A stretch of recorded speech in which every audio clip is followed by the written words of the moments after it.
Hernández, Julio Astillero. Mateo Tulier, él es reportero de Proceso, ha dado un seguimiento constante al caso de Emilio Lozoya.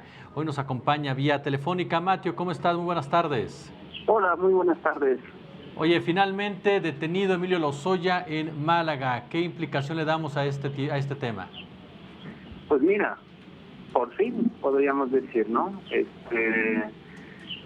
Pues Emilio Lozoya llevaba ya varios meses de prófugo de la justicia, que se decía que estaba en Alemania, que en Rusia, que finalmente lo detuvieron en Málaga.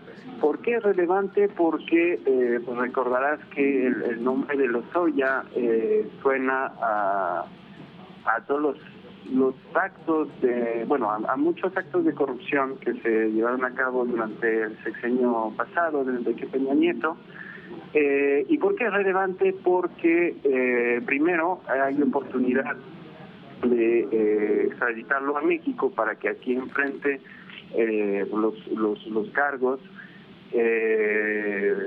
para el tema de Odebrecht, para el tema de agronitrogenados, para todos los temas que se han llevado a cabo bajo su gestión en Pemex.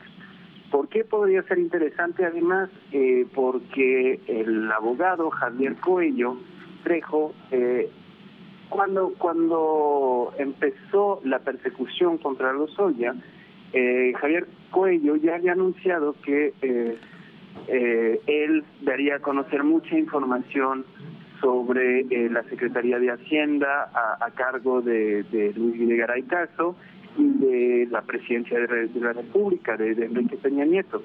Entonces, quizás sea esta una de las mejores oportunidades de llevar a cabo un juicio en el que se destape muchas gestiones que se llevaron a cabo en el sexenio pasado y pues que han quedado en la impunidad hasta el momento. Porque resulta, como bien lo señalas, Matthew, muy complicado, muy difícil que Emilio Lozoya tomara las decisiones que tomó durante toda la gestión de Enrique Peña Nieto sin tener la autorización directa de sus jefes, o por lo menos de personajes que tuvieron un peso específico en este sexenio, como fue el propio presidente y Luis Videgaray. Claro. Javier Coello siempre ha dicho que Lozoya no se podía manejar solo, que el jefe de Pemex no actúa por autoridad propia, sino que debe responder todo al presidente. Recordamos algunos de los casos. En el caso Odebrecht, por ejemplo, se trata de presuntos sobornos, parte de los cuales fueron entregados durante la campaña de Enrique Peña Nieto, cuando Lozoya estaba como coordinador de asuntos internacionales de la campaña del priista. En el caso agronitrogenados, en el caso Fertinal, igual hay sospechas de casos de soborno. Está el caso de Oro Negro, que recordarás que hubo unos testimonios, unas pláticas que fueron capturadas por unos espías. Dicen que también hubo dinero de sobornos que se fueron a campañas políticas.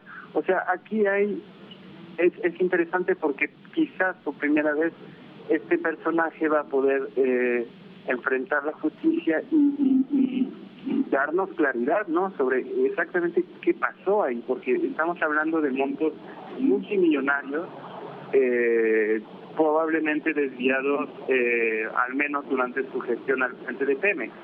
Y es relevante también porque en Estados Unidos hay investigaciones en torno a Pemex sobre las gestiones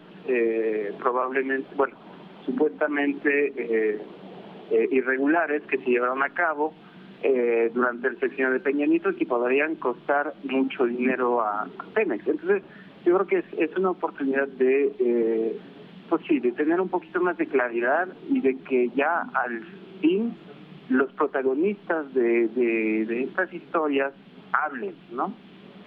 Mencionabas, Matthew, que son varios temas, varios casos involucrados directamente con Emilio Lozoya. ¿Fue la forma de hacer política en el sexenio de Enrique Peña Nieto? ¿Se institucionalizó la corrupción con estos temas como Odebrecht, como Fertinal? ¿Era la manera de operar? Es una de las maneras. Otra de las maneras en la que también está involucrado Pemex son los esquemas a través de empresas fantasma. Se está hablando hace poquito, la Secretaría de la Función Pública inhabilitó al director de Pemex Exploración y Producción por su involucramiento en esquemas de desvío de recursos a través de entes estatales, los mismos por los cuales Rosario Robles de Arlanga se encuentra encarcelada actualmente. Entonces, Pemex sí ha sido una de las cajas de corrupción, o sea, ya hay casos probados, otros que siguen siendo investigados, pero fue parte de, o sea, no fue Lozoya el único actor de la corrupción. Ahorita pues habría que ver también toda la parte de la Secretaría de Comunicaciones y Transportes, con casos igual como el Paso Express, como algunos de los casos sonados de corrupción. Esto remonta también al caso OHL, en el que Lozoya estaba consejero cuando la empresa española obtuvo contratos en el Estado de México durante la gubernatura de Enrique Peña Nieto.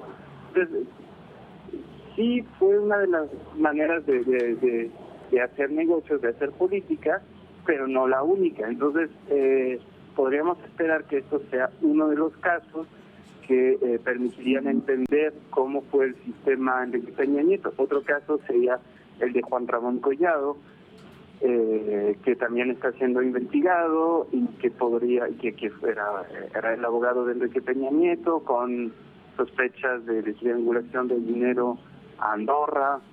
O sea, yo creo que es una buena noticia, ¿no? Matthew, recuerdo en un reportaje que publicaste en Proceso una entrevista con Ramírez Cuéllar, en donde te decía que si Peña Nieto no fuera sancionado por todo esto, por todo lo que pasó, por este cúmulo de irregularidades, sería una verdadera vergüenza. Recuerdas obviamente esta charla, el sentir de un personaje como Ramírez Cuéllar, pensando en un gobierno que nos ha dicho es un gobierno de cambio, el presidente que ha dicho, pues si se quiere juzgar a los expresidentes habrá que ponerlo a consulta, pero fundamental sancionar, castigar precisamente estos actos, una corrupción a gran escala. Por supuesto, y recuerda también lo que me dijo el entonces diputado Ramírez Cuéllar, es que de quedarse solamente con Lozoya sería un poco decepcionante, porque Lozoya es uno de los operadores, pero realmente el sexenio pasado ha sido marcado por la corrupción, y limitarse en castigar a Lozoya a lo mejor sería solo no un chivo expiatorio, porque si hay evidencias de que él recibió sobornos, y esto no se trataría de un caso de chivo expiatorio, pero sería quedarse corto, ¿no? Para desentramar todo toda la corrupción que se ha vivido en el sexenio pasado. Ahora, en efecto, es una prueba para este gobierno, para la Fiscalía General de la República, para la Unidad de Inteligencia Financiera, porque llevan mucho tiempo investigando este caso, y pues ya es la prueba de fuego, ya creo que todavía más importante que la de Rosario Robles, porque a él se le señala directamente en casos pues estos de soborno, de gestiones fraudulentas, ¿no? Entonces sí es una prueba para este gobierno, y la resolución de este caso, ahora que ya está detenido Lozoya, puede marcar uno de los rumbos, ¿no?, de las promesas de Andrés Manuel López Obrador de barrer la corrupción de arriba para abajo, ¿no? Me llama la atención lo que acabas de mencionar. es más importante la detención de Lozoya que la de Rosario Robles. No, no necesariamente es más importante, los cargos son distintos. Para Rosario Robles se trata de omisión en su gestión, o sea, no le han todavía logrado demostrar que ella operó los desvíos de dinero, sino que ella fue omisa al menos. A Lozoya sí se lo busca por corrupción activa, digamos. Claro. Entonces yo creo que no se trata de importancias o sea, no hay un caso peor que el otro, pero aquí ya es la verdadera prueba de la fiscalía, yo creo. Matthew Tullier, de verdad, como siempre, te agradezco mucho esta comunicación y te mando un fuerte abrazo. Estoy a la orden.